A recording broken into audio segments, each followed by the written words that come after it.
What's up, everybody? Welcome to the Make Cool Shit podcast. I'm here sitting down with Eric Maury, friend and client. He is the owner of Marcel in Montclair. He is the owner of Aligned Creative, and he is the owner of Drip Coffee, which is how we first started working together. But we've known each other for a very long time. Very long time. Now, we went to the same high school. I'm class of 06. Shout out Fairlawn High School. You are 07? 07. Okay. Now, we don't come from a town of a lot of business owners, right? There's a few, but it's selective. Yeah, I would say. We don't come from a small business or an entrepreneurship background. For sure. Right? So there's not as many people in our town with business owners. If I had to look at the stats, we're probably pretty low. Yeah, like a handful. Yeah.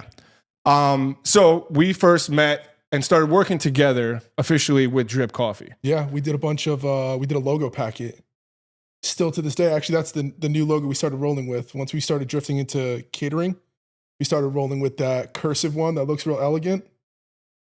So just to be clear, you hired us to do a graphic package and then you changed that to your whole 100%. brand? That's the key to business is find efficiencies. Yeah, he got a full brand at a very, very cheap price. Find efficiencies. So you were working in the advertising industry. Yes. Right? And why did you decide to start Drip Coffee, which started off as a coffee cart? Is that fair to say? Yeah, it did start off as a coffee cart. The long and the short of it is advertising kind of sucks.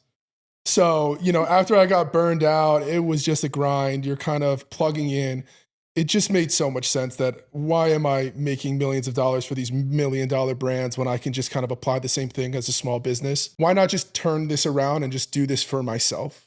And that's kind of where it all started. I had been investing in real estate for quite a bit of time before I launched Drip Coffee. And I was just kind of trying to solve, real estate's a good game, but it's a long game, right? Like, it is great for generating wealth over 30, 40, 50 years. But if you're looking for cash flow, it's very hard unless you have significant capital to really get the cash flow you'd be looking at to step out, do your own thing, or you have to be really active in it, start flipping, things of that nature. So I started with Drip just because I was like, how do I start something small, try to put the pieces in place, build a system around it, and see if I can just get a little bit of cash flow from that. It started as like a really simple idea, a really simple business. Where'd you get the idea from? Like, why a coffee cart? Because in theory, you weren't working in coffee at all. You weren't doing anything in the food and hospitality space at all at that point, right? So why specifically a coffee cart? I thought it would be a simple business. And the key is I thought it would be a simple business. When I set out, I thought like, oh, it'll be pretty chill. I can smoke pot in the morning, go make, become a barista for the day. And I'll just be hanging around, making some coffees. And then as I kind of build the business, I'll put a manager in place and all this stuff. And then what I came to find out relatively quickly after launching it was I'd have to become like a master mechanic, a plumber, an electrician. I'd have to be getting my hands dirty on the generator every single other day. I'd do everything but making coffee or smoking pot in the morning because I'd be so drenched and it'd be 5 o'clock a.m. So that's kind of where I started. That's how it all kind of built. But one thing led to another and it just kind of ramped up. Like I think we got the blessing of launching during COVID. So the idea kind of formulated beforehand. The world shuts down. I was already planning on building this mobile coffee shop.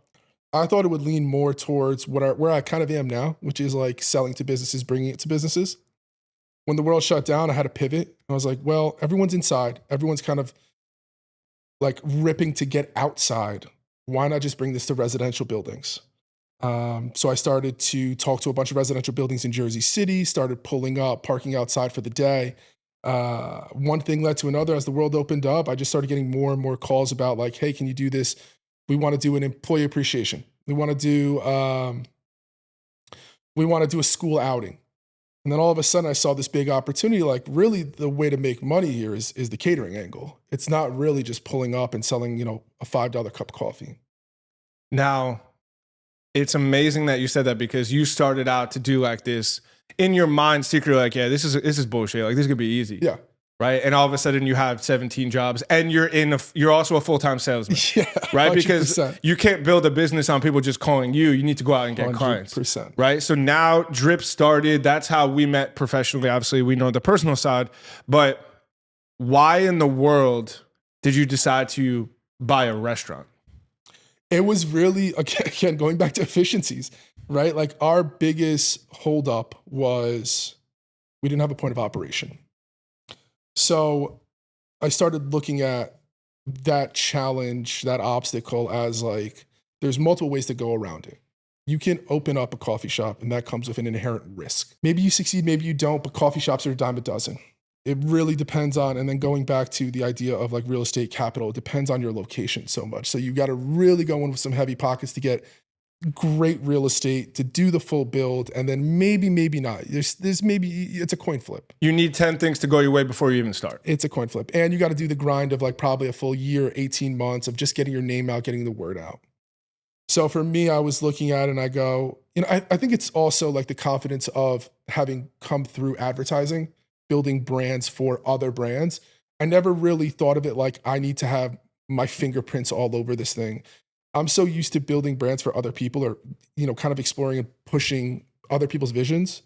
And I should mention, like I come from the copy side. So that's why we work together and we work really well together. You coming from the art side, we just kind of pair together.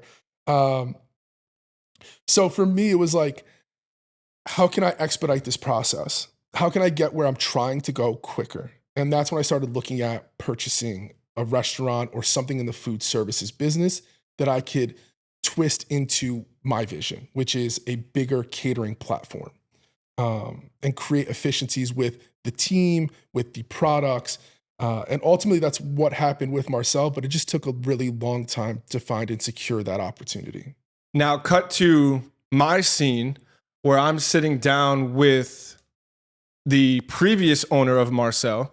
His name's Manny, great guy. Shout out Manny. Shout out Manny. And he's in our office and we're talking. He's like, yeah, I'm going to sell the business. And on a whim, I'm just like, okay, who are you selling it to? Maybe I'll know him. He goes, oh, he's some guy from Fairlawn, which is the town that we grew up in. And I'm like, wait a second. So now in my head, I'm like, I guaranteed I'm going to know this person, or I know somebody that knows this person. And he's like, oh, it's this guy, Eric Maury. Yeah. And while I was talking to Manny, I texted him, I'm like, yeah, dude, you just bought Marcel. So now for people that aren't in the Montclair, New Jersey area, they call it, what do they call it? Like the 6th suburb of New York City. It's a very affluent area. It's very expensive. It's a beautiful town. It's where I'm moving back to. It's where you want to raise your kid. It's like out of a movie, right? So it's comes with high rents, right? There's a lot of businesses in Montclair that turn over very quickly. For sure. You might see a business on the street that he's on, which is Valley Road, be there for 3 months, 5 months, 6 months, 18 months, gone, right? I've lived in Montclair for 5 years now, Bloomfield 5 years. I've seen 50 businesses leave a 5-mile radius of where you are, right? So you bought a already successful business, right? And you said earlier, I've always built brands for other people. And why did you decide to then work with us and say, hey, I want to put my own stamp on this business? Because most people, when they buy a successful business like an NBA franchise, you get a new owner, you get new branding. Yep, for sure. Right? Some people do it for the wrong reasons, just to put their stamp on it, right? But why did you decide to take Marcel from where it was at, and from a visual perspective, not necessarily food perspective, but from a branding perspective, we flipped it upside down. Flipped it upside down completely. Not intentionally, but it just happened to be that way. And funny enough, the reason why I wound up doing it is because we got on a phone like shortly after. You're like, dude, you're buying Marcel. I'm like, how the hell did you find out? And of course, Chef knows everybody, so it's a small world. And you're like, and I was like, dude, I don't know, man. I really don't know. Part of me is like, I want to rebrand. I think it'll be fun. The other part of me is like, dude, just don't break the machine. Don't change anything. If it ain't broke, don't fix it. Yeah, like you risk so much more. We have a steady clientele. Don't want to scare them away with a new brand, coming off really aggressive as this new owner. Like, just hold tight. And then me and you were talking, and you were like, Eric, like, just walk into the place. There's 3 brands inside of there already. Many had done this rebrand like multiple times, but like halfway through. It's like, you're not really, I don't think people are really going to notice the way you think they're going to notice. If anything, they're going to perceive it as a benefit. And if you do it right and you put your heart into it, like, it should be fine. And I kept going back and forth. And I'm like, I'm talking to advisors, I'm talking to people in the industry, I'm talking to friends about this, and everyone's got a different answer, a different perspective. And at the end of the day, it just netted out where, like, if I'm going to fail, fuck it. I want to fail on my own terms. Like, it's that simple. It's like any business, they're always a coin flip. You can feel as confident as you want going into something. There is no guarantee at the other end of it, you're going to reach success. So if you're going to fail on your own terms, do it your way and see what happens. You can always pivot. You can always make do. But to go out there and try to build something that I'm not passionate about just felt like the wrong approach. Just really felt like the wrong approach at the end of the day. At the end of the day, you wanted to be authentically yourself. For sure. Right? And I think what's important is Eric and his team, they didn't come in and completely change the menu. Right? I'm sure there were some small tweaks. I'm not talking about the design. I'm talking about the food aspect, right? Dialed in. Marcel has had great food. It has great food now, right? Yeah. So as a business owner, you're like, okay, let's take this amazing food that's already here that Chef Manny kind of curated, Yep. and let's just add lighter fluid on top of it. It was 100% that. And I told Chef when we were in the negotiation, there's nothing I can add in the kitchen. I'm buying the product and I'm buying the team and I'm buying the system. I can't add. My wife doesn't even let me in the kitchen. Like, it's that bad, dude. I fuck up eggs. Like, it is that bad. I'm not adding anything to that side. But what I can do is I can add my own touch of where I see the heart of this business, you know, and trying to get at it. We did like an exploratory, like whether we were looking at like all the Mediterranean brands that could potentially be competitors, all the way dialed into like, where are our 3 biggest competitors? And they all happen to be on our block. I'm not going to give them any clout, but yeah, where are they? How are we looking at them? How do we differentiate? So we did all of that. And that's where I saw myself adding value to the business. And then after we built out the brand, we had fun with the logo. I mean, I think the brand went from somewhere that felt a little safe to somewhere that is completely different from our competitors. I'm talking the color palette to the logo to it now feels like a very fun brand, you know, like we've got this like squiggle ownable pattern. The logo feels very Mediterranean and edgy kind of. We've like kind of brought in this like streetwear aesthetic into both the space, but also like the clothing that we're wearing. And it's funny enough that like the shirts that we did these beige shirts. I'm not wearing it. We did a pink shirt. The beige shirt, we've already sold out of medium and large twice. So people are going in there, they're liking where we're pushing it, and they're telling us it with their dollars. They're telling us it by purchasing and supporting. You know, it seems like such a small thing, and it is a small thing. But for me personally, it tells me I'm going in the right direction. Keep pushing in this direction. Now it is a small thing in terms of like revenue. Yeah, you guys made $2,000 off of t-shirt sales, right? But probably at most. But through those t-shirt sales, you really have a walking billboard everywhere those people go, right? So yes, apparel is not going to be the driver of your business, right? That's not going to 10x your company, For sure. right? But one thing that I want to make note is in our process when we were rebranding you looked at the data, yeah, right? The brand from Marcel, if you can see here, right? It's pink, right? That's pretty uncommon in restaurants in the area that we live in. 100%. But you looked at the data, you looked at the Instagram followers, you looked at the all of your customers, and you realized, if I remember, it was like 65-35 or 70-30 women to men. Yeah. Is that fair to say? 100% it. You got to dig into the analytics, right? So we started looking at like, and it was both the data, but also my subjective experience. You know, I would sit in there for hours and just watch, just be present.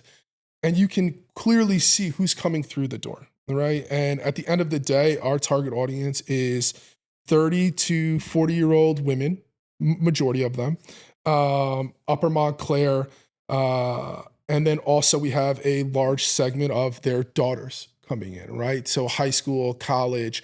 We had a brand that was already geared towards women, but on the back end, the brand wasn't speaking to women.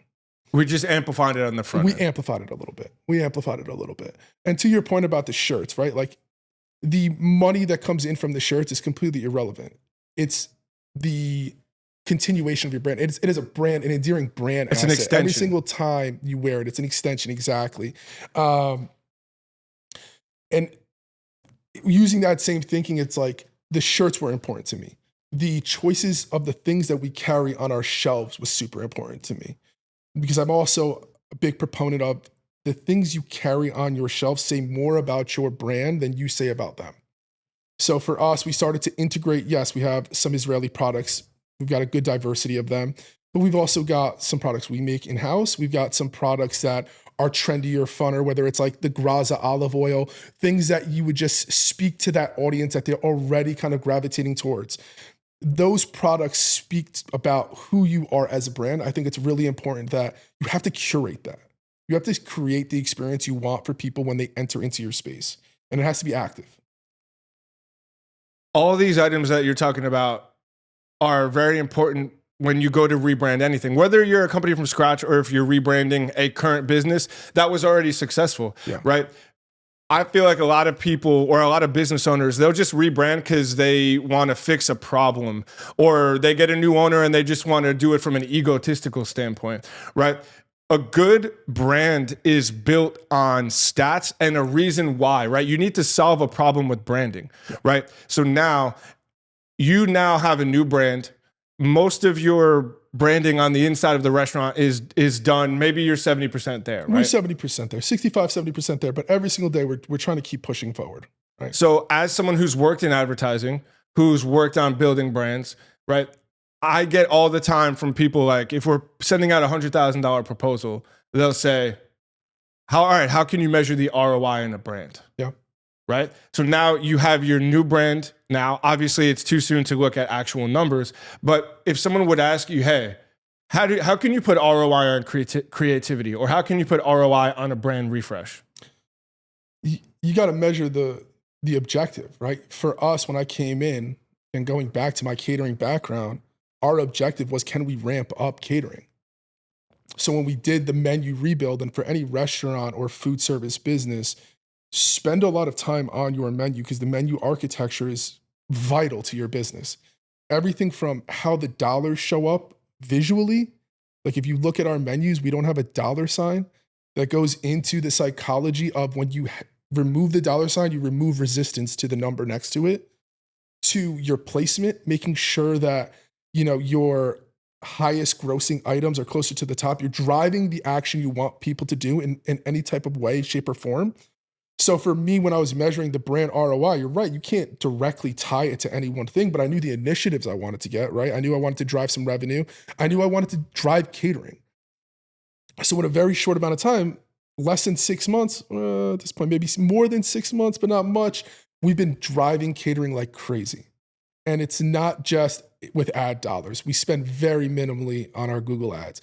It is word of mouth. It is people now gravitating to this new brand, grabbing this new pink catering menu, seeing and having that front and center has made a huge difference, to the point where last weekend we did a 200-person catering gala, fully catered, 5 courses. Just today, we did a 150-person business event that I was just pulling from, all breakfast. So those are the things I'm looking at. You know, when I look at brand, and now I'm trying to tackle the interior, right? And I say I'm 65% there because I'm still working on the interior.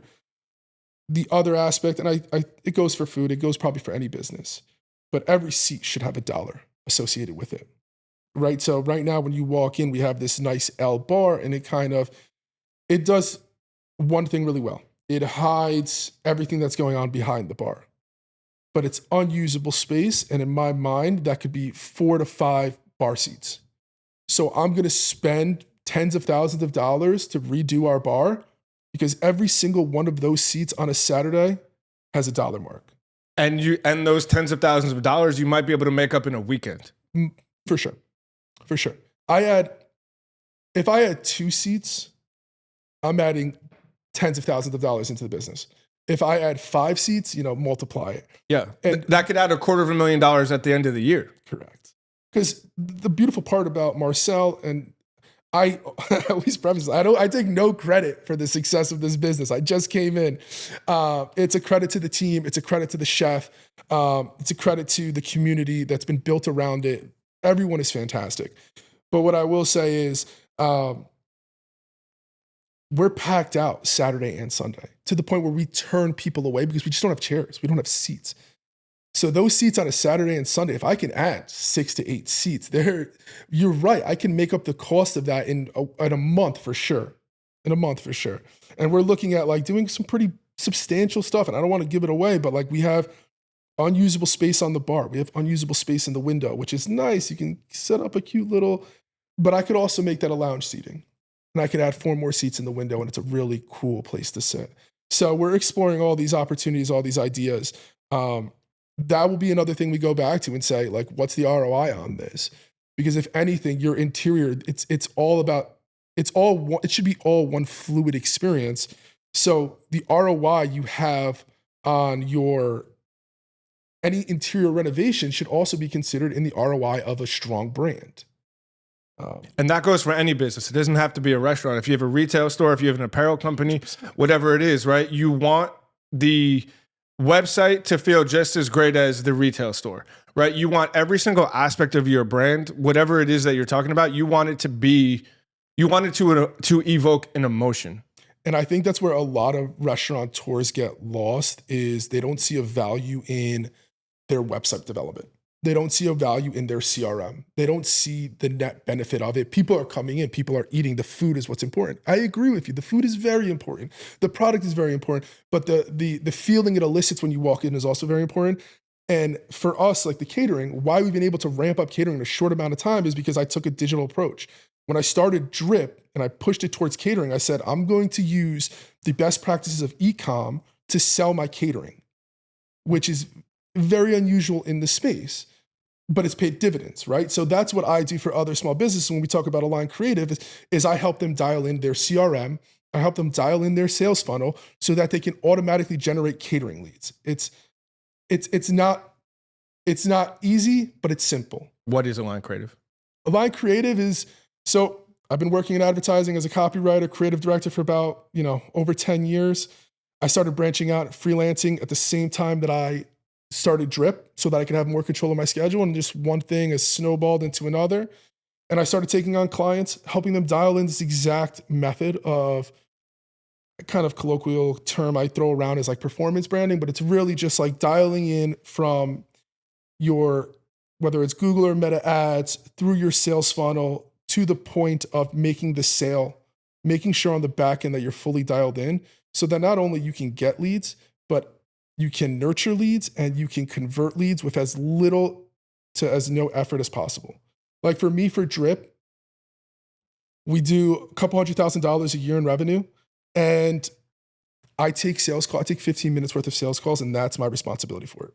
I've input a manager in place for the operation. You have all your systems. I have an admin working for me in the Philippines. I have our CRM is dialed in. All of our, touch bases. When someone comes into my system, they're going to get an immediate follow-up within 3 minutes. It's got a personality. It feels like the brand. It's fun. My admin's going to nurture that client until they are booking or saying no. I think that's really important. A lot of people shy away from this. You should hear no. Like, don't be afraid to hear no. It is a great thing. That means, okay, we're done with this one. We can move on to the next. But a lot of people are like, oh, I don't want to be a pest. No, go for the no. Sometimes you'll get a yes. That's great for business. But a lot of people shy away before they ever get there. Sometimes you need 5 no's in order to hear yes. Of course. But if you're not chasing the no, you're not chasing anything. Correct. If you're afraid of I've reached out to them 2-3 times of silence, make them say no to you. They're not going to be afraid to. When they're done, they're going to say no. But if they reached out to you, it's for a reason. They're interested. Yeah. Keep following. and then ask 2 more times. Yes. Right? I say all the time, 3 no's, like from a sales perspective, okay, that's it. Yeah. Right? But if you just get no one time and whatever, if I said to you, hey, our services are XYZ, it's cost this much money. No. Okay. So now I just never talk to you again. Or do No. I send up an email and I hit you up 3 days later? Exactly. Hey, I just want to let you know, I just want to restart our conversation. Maybe we didn't talk about these couple things. I always look at it as an opportunity to pitch another service. And for me, like for my sales funnel, my goal is to get you on the phone because I know once I have you on the phone, I can listen to you. I can make a real human interaction. I can make a real human connection. I can listen to what you're trying to solve for, and then I can pitch you my services. And that's sales, by the way. That is the fundamental. core of the sale. It doesn't matter how you want to phrase it. You are there to solve a problem, whether it's branding, whether it's back end, whether it's your doctor. It doesn't matter. You're there to solve a problem from a sales perspective. You have to go into every sale listening. My grandfather always used to say this. You got 2 ears, you got one mouth. You should listen twice as much as you speak. I think that is like at the core and heart of sales. You got to listen to these people. They're going to tell you what their problem is. Now it's your opportunity to say, this is a service I have for you that's perfect for you. And that's literally language I use every single morning when I'm on these calls. All right, well, I got 100 people, but we're not looking to do anything outside. It's cold. We're thinking about pastries. We're thinking about this, but we definitely want coffee because like who wants a box of Joe? Perfect. I got something exactly for you. Our bar is set up.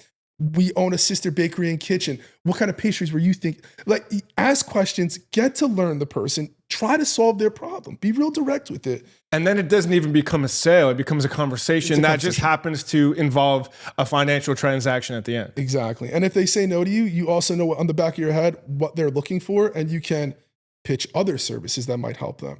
Oh, okay, maybe you're not into the coffee catering thing, but listen, we do just like hot food catering. If you guys are ever doing lunch, let me send you out a box of pastries just to try, drop you off a couple menus, no commitment, just have some.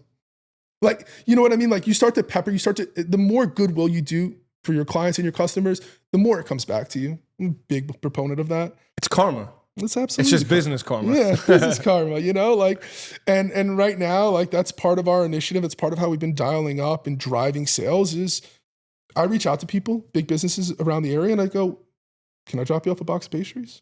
Shooter's got to shoot. Shooter's got to shoot, man. Absolutely. And it works. It definitely works.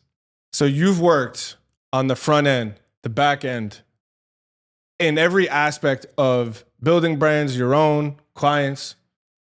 When you hear the word brand, what does that mean to you? I think brand is a feeling. It's the thing that when I interact with your product or service, what do I walk away with? What is that feeling I walk away with? Am I empowered? Am I, satisfied? Am I resentful? Your brand is a double-edged sword. It's your job to cultivate it so that you leave with a positive experience. But at the very same time, there are brands that turn people away and they leave just, I'm never going to interact with this brand. I'm never going to pick up this product. I'm never going to purchase from this person again. Which happens often in the food and hospitality space. 100%. You get one chance at it. And that's what, like, especially when people come to me and they're upset, which is inevitable. When you're upset with something, my only thought in my head is, how can I have this so that you leave still with a positive experience? How can I set this off so I can make this right for you? Because I know that every single person who interacts with my brand becomes a brand, and for lack of a better term, a brand ambassador. And how they're going to talk about your brand is just as important as you making the sale. So for me, brand is completely a feeling. It's the feeling that you're trying to invoke, and everything around that. And that's why I think taglines are so important. And of course, a copywriter who thinks taglines are important, go figure, right? Shocker. But, taglines are getting at the core of what that feeling you want your brand to elicit. So for instance, an example, Marcel, it's savor life. And for us, we went back and forth on like dialing in the manifesto. And it's like, it's a restaurant. Like, why do you care about a manifesto? Because the manifesto is everything I want you to walk away with, right? And it's not just a restaurant. It's not just a restaurant. It's everything. It's the experience, right? And for us, like savor life, it means like getting together with the people you love, with friends, with family, with coworkers, and enjoying being present in a moment. And so much of what we're building is about that. Because I really do believe that the dinner table, the table itself is like the last place that we truly feel present. Everything is attacking your attention. Everything. Your phone's constantly in your hand, your computers, your emails, this, that, and the other. When we sit down with food amongst the people we love, there's nothing better. That's the moments that you can still appreciate it, right? Your phone's away. You're there for the conversation. You're there to just like see how someone's doing. That's important in this world. And I think it's becoming, people are striving for it less and less for some reason. Everyone's just like, the robots are going to take over sooner or later. But until then, dude, I think we got to like really lean into humanity, lean into each other. That's important because, for example, the other day I went to Marcel, I went with my wife and my daughter, and we sat down and I was on my phone and my wife was like, yo, yeah, what are you doing? We're here with Sophia. We're here, like, be present. And she was 100% correct. 100%. Now, she knows if I had an emergency or something that really needed to happen, yeah, I need to be on my phone. But she was like, hey, like, let's be here, right? But to your point, there isn't a lot of spaces out there that really allows you to have that openness about being present. Yeah. Because when you're just on the couch with your partner and your family or whatever, you should also be present. I want to be very clear. You should also be very much present around your family. But when you go to a space and you're there and you're spending money and you're having an experience, right? Outside of taking the good pictures of the shashuka or whatever is on the menu, which you have to do and make sure you tag Marcel Bakery Kitchen. Tag us every time. But being in a restaurant is one of the few places that you can actually have that experience. So I mentioned my daughter. I'm somewhat of a new dad. You are a new dad as well. How has being a father changed your perspective? Yeah, that's interesting. It gives you something to work for, grind towards. A lot of times I'm thinking about lately is like, with men in general, right? Like, get ready to cut this. No. keep it rolling for sure. Because I think we've kind of lost the traditional roles, right? I think fathers and men are being asked to do a lot more. But the reality is like our kids want their mothers, and there's biological reasons for that.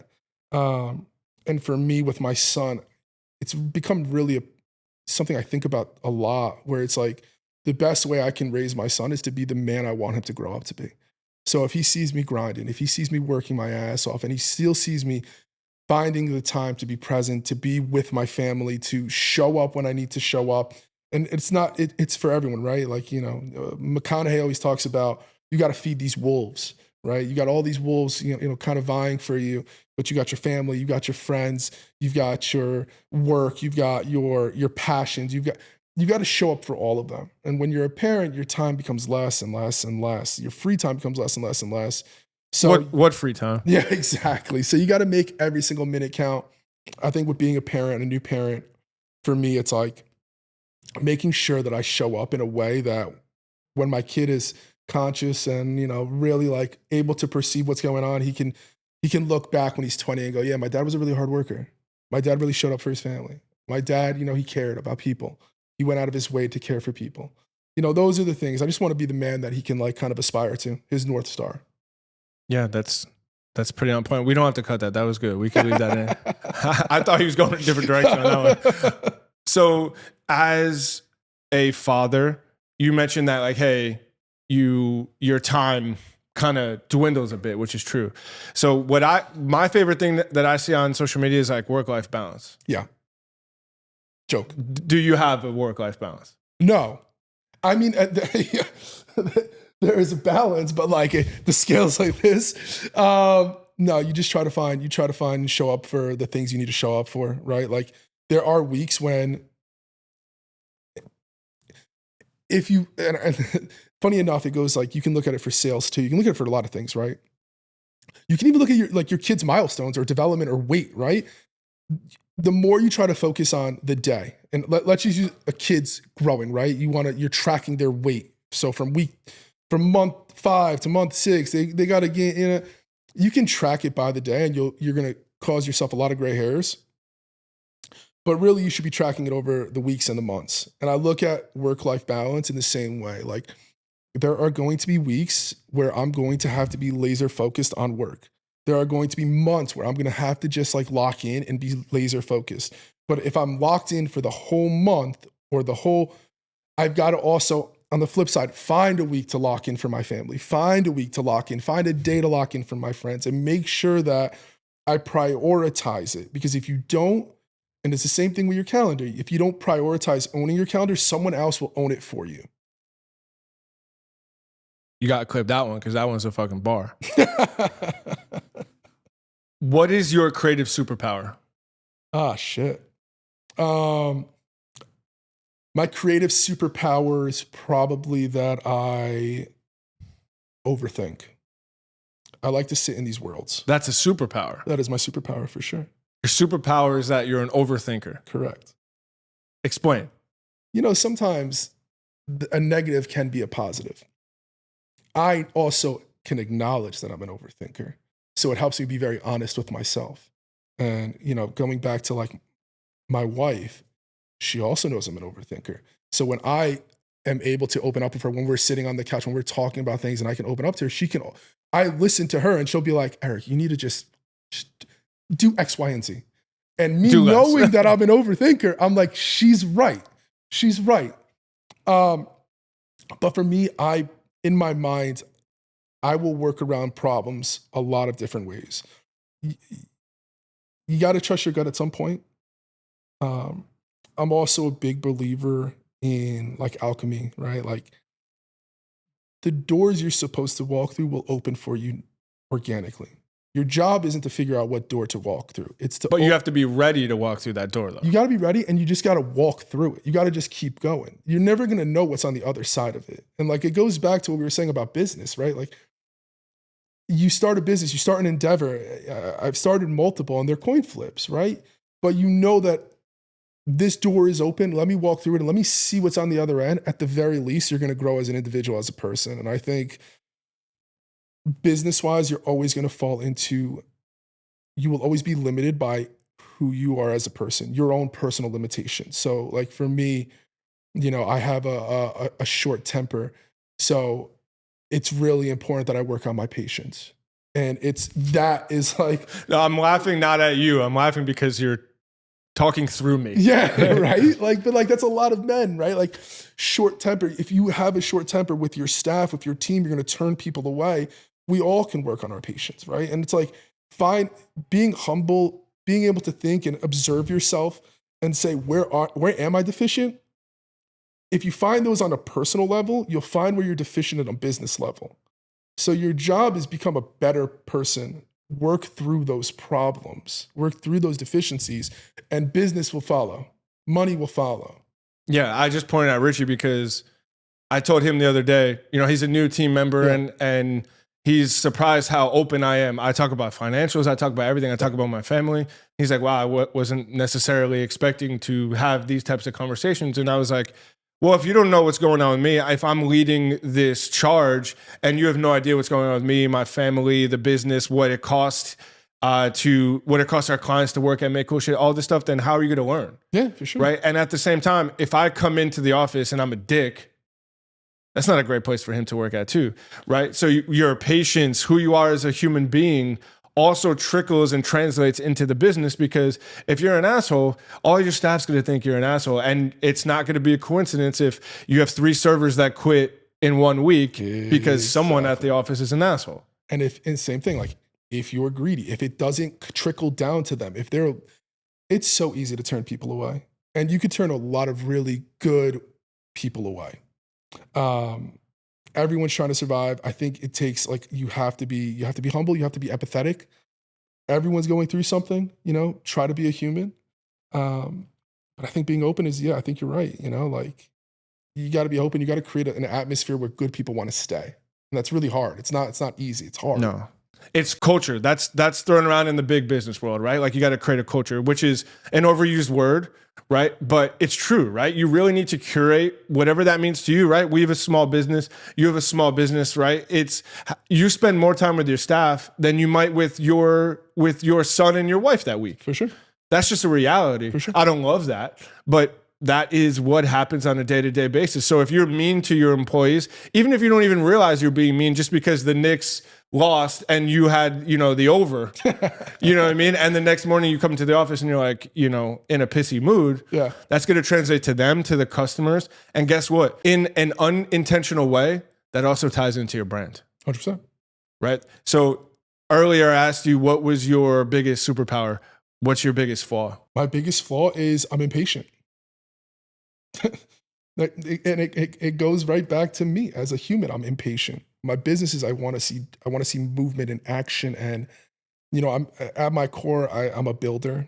I think my flaws are I can look at calm as a lack of traction, when really some days things being calm is a good thing. So for me, it's just always grounding myself in. That's something I struggle with as well. If nothing's going wrong, it's almost like, when's the other shoe going to drop? Let's shake some shit up. Yeah. Time to redesign the website. Let's call Drew and redo the menu. No, but it's true, man. My biggest flaw is business and person. You can't separate the two worlds. So I'm impatient, and it's one of the things that I'm constantly working on. Be patient, especially in 2025. Yeah. There used to be no such thing as a personal brand. I've talked about it, I think, on every podcast we've had on here so far. Your personal brand is your business now. 100%. But a decade ago, 5 years ago, that wasn't the case, right? That's why I have a podcast now. Yeah. I didn't want to start a podcast per se, but I need to get myself out there. I need to get the business out there. 100%. Your grandfather dropped a bar earlier, right? 2 ears, 1 mouth. Yep. What is the best piece of business advice you've ever received? The best piece of business advice I ever received was just keep it simple, stupid. I was literally going to say the KISS method. Yeah. Keep it simple, stupid is really the best way to look at business. Like, don't overcomplicate things, dude. Sometimes it's just about, what is your product? What are people saying? Like, listening, again, going back to listening, it's so important because people will tell you what they don't like about your stuff. And you can puff up your chest and your hubris can tell you, no, my shit's perfect. Or you can say, all right, listen, maybe there's something right about this. How do I solve this? How do I fix this? How do I address this? How do I push for a better product, a better service, whatever it is? But business at its fundamental is simple. It's trying to turn $1 into $2. So the less you overcomplicate it, the better. Another bar that I get, or I should say, cut. Another thing that I tell myself on a daily basis is, if you aren't humble, you're about to be. Yeah. That's good. I like that. No, the correct verbiage is, if you haven't been humbled, you're about to be. You will be humbled for sure. Keep that one in. So we talked about personal development, professional development. What has been your fuck it moment? Meaning, what's one risk that you took that kind of changed everything for you? Oh, 100%. This is easy. I was working at Hill Holiday. My mom was really sick at this point. I was really burned out. I was burned out in life. What year is this? This is 2020, 2019. I'm really burned out in life. What happened in that time? Are you talking about like COVID? Okay, yeah. Yeah, it's a little like pandemic drop. Yeah. This is right before the pandemic. I'm just super burned out. And I'm like, advertising's not going to be me forever. Also, advertising agencies. I could probably spend a whole podcast shitting on advertising agencies as a business model. Let's cut that because you're in an advertising agency. But I mean, like, no, don't cut it because we don't have the regular model that everyone else is in. Yeah, like I like your model because it's a brand and you're churning things out. The advertising agencies of the Sachis and the Publicists and the Havas's, where they're come to us, we do everything and anything, and we'll bill you by the hour, and we're at your behest. They going back to culture. They chew you up and they spit you out. They don't care that they can churn employees out every 18 months. And that's why it's constantly a revolving door. Because they know that someone wants to move to New York City and work in an advertising agency anyway. It's cool. It's fun. Right? It's like anytime a professional sports team wants to hire someone, they pay them half of what they're worth because they know if someone wants to go be the head of film at the New York Knicks, they'll take it. There'll be tens of thousands of people that will apply for it. So I was super burned out, and I was doing a bunch of real estate at the time, and I just couldn't. I was like, I need to find a solve that gets me out of advertising, not something that I can, invest in over the next 30 years of my career. Because I'm like, I'm also just in entrepreneurial spirits, which just doesn't work. So I started telling people, like, I'm just going to launch this coffee shop. I think I'm just going to build a mobile coffee shop, and fuck it, I'm just going to do it. And my wife's like, at the time, girlfriend, she's like, please don't do this. I'm very serious about you. Please don't do this. I'm like, my dad's like, Eric, I hated my fucking job for 40 years. Get over it. Like, what are you talking about? And my mom, having the perspective, I think only of a sick person can, is like, listen, she's like, I worked and I hated my job for 30 something years. And I always had the back of my mind that when I retired, I would do the thing that I loved. And she's like, I'm never going to get to there. What was the thing that she loved? She was a really good interior designer. She always had a side hustle. She did a bunch of interior design. She built this like curtain business out of nothing, and she was a hustler. But she wound up getting cancer, and she never wound up living that dream. So she's like, Eric, if this is the way you want to go, just do it. And she was the only person that told me to do it. Everyone else is like, my friends, my family, don't do it. You're an idiot. Are you going to open a coffee? What do you know about coffee? You've never been a barista before. My mom told me, do it. Fuck it, I'll do it. So that's when I jumped out. I said, I'm going to go freelance. At least freelance, I can work part-time, 30 hours, 25 hours. I can grab contracts. I can go off contract for 4 months, learn the business, get involved. And then when I come back to it, I can make my money and, make ends meet. And that was the driving force. And I've never looked back. And still to this day, the things I build, I always think about that. Like, this is for her, right? I'm just keep building it for her. That's incredible. The most important thing that I heard about that outside of your mom was everyone was telling you no. Everyone said no. And a lot of people told me no when I wanted to start my business in 2017 too, right? There were some people that supported me, like my wife unconditionally supported me, my family did, but everyone else, all the dumbasses we went to high school with, they're like, what do you know about starting a business? And guess what? I knew absolutely nothing about starting a business. And you know what? You're never going to know anything before you start a bit. You got to do it. Yeah. You've got to have lived experience. I don't even care how many books you read, how deep, and like, it does not matter. Until you're actually boots on the ground, you're not going to know shit about shit. So just do it. Just do it. See what happens. You fail, so what? Dust yourself off. Go do the next thing. Yeah, because think about it. What's the worst that could happen? It didn't work out, and then, okay, you go back and work at Havas or wherever you were at before. Square one. Yeah. Not so bad. It's funny because all the Instagram commenters and everybody that likes to talk about other people's businesses, they actually have no fucking idea how hard it is to even run small businesses at our scale. 100%. Right? Never mind being a massive CEO of a huge corporation or something like that. So what's one thing that you think most people don't understand or can't even comprehend, or maybe don't have any idea of what it's like to run a business? I think most people get into business thinking they're going to do the thing that they set out to do. If you're a builder, you think you're going to build. If you are a baker, you think you're going to bake.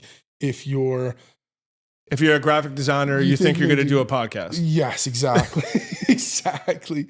But the reality is at a certain level, whatever you're doing, if you're good at it, you're not going to touch that thing. You're going to have to manage people who touch the thing. Business is people. How do I manage people? How do I build systems around people? How do I empower people? Owner versus operator. 100%. The operators will always struggle because they'll be too in the weeds of things and not have the perspective of pulling away and being able to see where you're going, right? Like the captain of a boat doesn't stand on the stern in the front. The steering wheel's all the way in the back. You've got to be able to look and navigate and see how the winds are whipping and how the waves are forming to be able to have a clear direction of where you're going. It's people. You're moving human capital around. You're building systems. You're not doing said work. And that's why I was like, when I set out to be a barista, I thought I was going to be a barista, and I probably spent like 12 hours behind the bar. I wound up taking care of all the problems. I think that's another thing is like when you're a business owner, small business owners, your role is to You're a firefighter. jump in front of the problem all the time. You're looking for the problem to jump in front of it. I tell people, because catering, I'm setting up a cafe in a new space every single time I roll out. And I tell them, your role is not to deal with an angry client or your role is to send angry clients to me and I will deal with them. Your role is to, when you hit a problem, you call me, I will figure out a solution while you continue to work on the thing you're doing. So yeah, professional firefighter, that's it. One very important question that I've asked on the pod to date is, how do you deal with imposter syndrome? How do I deal with imposter syndrome? I realize that it doesn't really matter. What you think about who you are doesn't really matter. The most important thing is you put your one foot in front of the other. Keep walking, keep going. Like I said, keep going through those doors. I'm a big proponent of, you can only control the things you can't control. I can't control how someone else looks at me. I can't control the way things are going to break at the end of the day. But what I can control is my effort, my actions, and how I move forward. You know, everyone. Yeah, but how did you come to that? How did I come to that? I don't know. I'm a bit of a stoic. I don't know if that's come through. I try not to get too swarmed up in my emotions and like all of when you're being able to acknowledge the fact that I'm an overthinker, I know I'm an overthinker. You have some self-awareness, which I think is important. Self-awareness. So I think imposter syndrome, everyone has it. I know you said that, you know, I think I've listened to both podcasts at this point. I've heard you say it, you know, everyone suffers from imposter syndrome. It's impossible to get in front of it. You just got to keep going, man. You just got to keep walking forward. You know, if you fail, there's always a chance to course correct. What's something that most people always get wrong about you?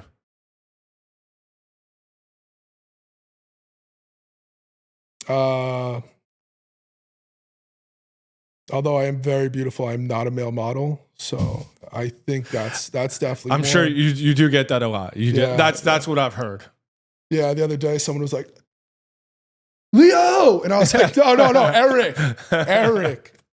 What's one thing someone gets wrong about me? I don't know, man. I try not to think about other people, what they think about me. But I think people could see the way I move. I move with conviction, right? And I think I try to move with confidence. And I think some people can look at that like he's arrogant or, you know, he's probably an asshole. And the reality is I'm actually like a very reflective guy. And I just know that where I want to go. So I'm very pointed in the things I want to go. I don't try to like sugarcoat shit. So sometimes the things I say can be abrasive. I never mean harm. I never mean to like offend anyone, but I'm going to tell you how it is. I'm going to tell you what's on my mind. And it's not a judgment on you. We're trying to build something together. We've got to I think conflict is actually good in a business. You should have some conflict because that helps you grind down to the middle, right? Like that's the whole, not to get into politics, but the whole purpose of two-party system is that you grind down and whittle to the middle. And conflict helps with that. That's why they open up the Senate floor to debate. So we can have conflict and we can find out and say, this is actually the best way forward. I think people are so averse to that nowadays. I think people are very scared. Like, I don't want to hurt someone's feelings.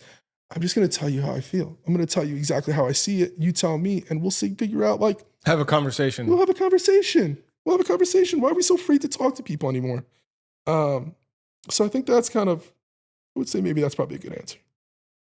I feel like a lot of business owners get that same cliche where it's like, oh, they're assholes. Yeah. Right. When in reality, we don't have time to do half the shit that we would like to do. Right. So we have to be very precise with our time. Absolutely. I get that, especially when I have clients outside the New York area. Oh yeah. They'll like, even when I hop on a call, they're like a little bit like taken back, but I'm just talking to you how I'm talking to you, like right here, right now. Right. Like I'm not, but they're like, yo man, you're talking fast. You're coming in hot. Yes. And I'm just like, it's Tuesday. you know what I mean?